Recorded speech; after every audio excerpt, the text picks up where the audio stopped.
दोस्तों, आलस्य की वजह से हम कई बार काम को टालते रहते हैं, जिसकी वजह से कई बार हमें बुरे परिणाम भी भुगतने पड़ते हैं। आलस्य को इंसान का सबसे बड़ा दुश्मन कहा गया है। किसी भी व्यक्ति के जीवन में आलस्य एक बाधा है जो उसे उसके लक्ष्य तक पहुंचने से रोकता है। आइए दोस्तों, गौतम बुद्ध की इस प्रेरणादायक कहानी से जानेंगे कि आलस्य का मूल कारण क्या है और किस तरह उसे अपने मन मस्तिष्क से हटाया जा सकता है। दोस्तों, कहानी शुरू करने से पहले मैं आपको बताना चाहता हूं कि इस कहानी को अंत तक जरूर सुनें। इस कहानी के अंत तक आपके जीवन में बदलाव की किरण जाग जाएगी। साथ ही इस प्रकार की ढेर सारी कहानी सुनने के लिए हमारे इस चैनल को सब्सक्राइब कर लें। तो चलिए दोस्तों, कहानी शुरू करते हैं। एक नगर में अनमोल नाम का एक व्यक्ति रहता था। वह बहुत आलसी था और उसे यह बात पता थी। एक दिन वह गौतम बुद्ध के पास गया और दुखी मन से बोला, बुद्ध जी, मैं बहुत आलसी हूं और अपने आलस्यपन के कारण मुझसे कोई भी कार्य सही समय पर नहीं होता है और न ही ठीक से कर पाता हूं। मेरे घर में सभी मुझसे परेशान हैं। कृपया करके मुझे मार्गदर्शन दीजिए। बुद्ध मुस्कुराए और बोले, तुम्हें कैसे पता कि तुम आलसी हो और किस प्रकार का आलस्य तुम्हें है? अनमोल ने कहा, मुझे यह तो ठीक से नहीं पता कि आलस्य वाकई में क्या होता है, लेकिन यह जो भी है बहुत बुरा है।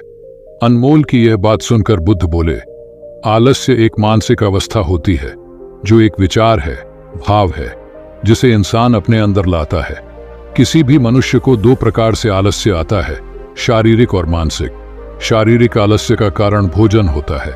जब हम ऐसा भोजन करते हैं जो पचने में दिक्कत करता है तो शरीर के लिए बोझ बन जाता है और फिर यह आलस्य पैदा करता है, क्योंकि हमारा शरीर भोजन से मिलने वाली ऊर्जा पर चलता है।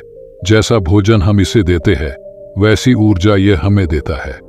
इसलिए आलस्य से बचना चाहते हो तो आराम और आसानी से पचने वाला भोजन करो जो प्राकृतिक रूप से हमें मिलता है। शारीरिक स्तर पर ही दूसरा कारण यह है, सही से ना बैठना, सही से ना सोना और सही से ना चलना। बुद्ध ने आश्रम के भिक्षुओं की तरफ इशारा किया और कहा, देखो, इन भिक्षुओं को ध्यान से देखो। इनके चलने, बैठने और लेटने में संतुलन है। जब ये चलते हैं तो इनके पैरों के बीच तालमेल होता है। बैठते हैं तो गर्दन ऊपर और रीढ़ की हड्डी बिल्कुल सीधी होती है। जब ये लेटते हैं तो शरीर बिल्कुल स्थिर और तनाव रहित होता है, जिससे वे आरामदायक और गहरी नींद लेते हैं। बुद्ध की यह बात सुनकर अनमोल बोला, क्या पर्याप्त नींद आवश्यक है? बुद्ध बोले, हाँ, न कम न ज्यादा। यदि तुम रात को पर्याप्त नींद नहीं लेते हो तो कल का दिन तुम्हारा आलस्य और थकान से भरा होगा। अनमोल बोला, हे गुरुदेव, आपने सच कहा, यह मैंने भी महसूस किया है। बुद्ध बोले, शारीरिक स्तर पर तीसरा कारण है सुबह जल्दी न उठना। तुम सुबह जल्दी तभी उठ पाओगे जब रात को जल्दी सोगे। आश्रम के इन भिक्षुओं को देखो, इनके रात का सोने का समय निश्चित है, तभी यह सब सुबह जल्दी उठते हैं। हर एक भिक्षु का अनुशासन होता है और वही इनके जीवन में संतुलन लाता है। इंसान अनुशासन को एक बंधन समझता है, लेकिन यह सच नहीं है। अनुशासन हमें बांधता नहीं बल्कि आजाद करता है। बुद्ध ने अनमोल से कहा, यदि आलस्य से बचना चाहते हो तो एक निश्चित दिनचर्या अपना लो। अनमोल बोला, लेकिन शुरुआत कहां से करें? चलने से, बैठने से, लेटने से या सुबह जल्दी उठने से? बुद्ध बोले, इसी समय से। जो भी कर रहे हो उसे ध्यान से करो। मन के स्तर से आलस्य को समझो। मानसिक स्तर का पहला कारण, जब हम किसी कार्य को करने के लिए खुद को काबिल नहीं समझते तो हमें आलस्य आता है, क्योंकि हम वह कार्य पहले भी नहीं कर पाए थे। हम मन को यह नहीं समझा पाते कि पहले और अभी के कार्य में बहुत फर्क है। साथ ही मानसिक तौर पर हम वह नहीं है जो हम पहले थे। तब से लेकर अब तक हमने बहुत कुछ सीखा है।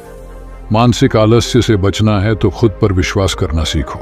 मानसिक स्तर पर दूसरा कारण है आलसी और छोटी सोच वाले व्यक्तियों के साथ रहना। कई बार देखा गया है कि हम आलसी नहीं होते, लेकिन ऐसे लोगों के साथ रहने से हम भी वैसा ही बन जाते हैं।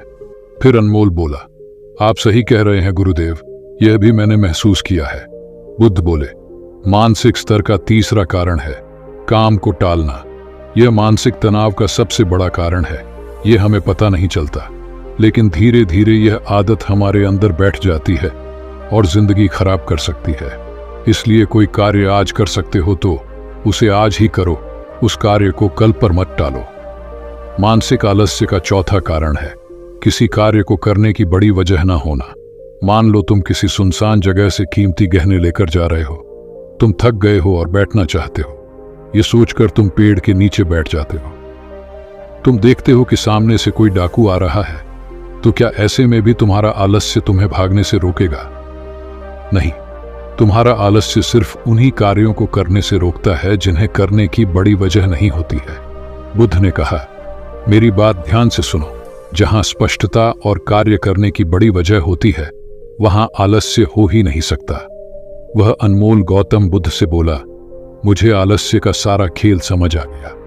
अब मैं इन सभी कारणों पर काम करूंगा और अपने आलस्य को दूर भगा दूंगा। इस कहानी के माध्यम से गौतम बुद्ध अनमोल को सिखाते हैं कि आलस्य का संबंध हमारी मानसिक स्थिति और शारीरिक आदतों से है। सही खानपान, अच्छी मुद्रा बनाए रखना और उचित नींद लेने से आलस्य को दूर करने में मदद मिल सकती है। ये कहानी आपको कैसी लगी कमेंट्स करके जरूर बताएं। इस प्रेरणादायक कहानी को अपने परिवार और मित्रों के साथ शेयर करके उन्हें भी इस ज्ञान से अवगत कराएं। अगर ये कहानी आपको अच्छी लगी हो तो वीडियो को लाइक करें और ऐसी ही ढेर सारी कहानी सुनने के लिए हमारे इस चैनल को सब्सक्राइब कर लें। मिलते हैं अगली वीडियो में। धन्यवाद।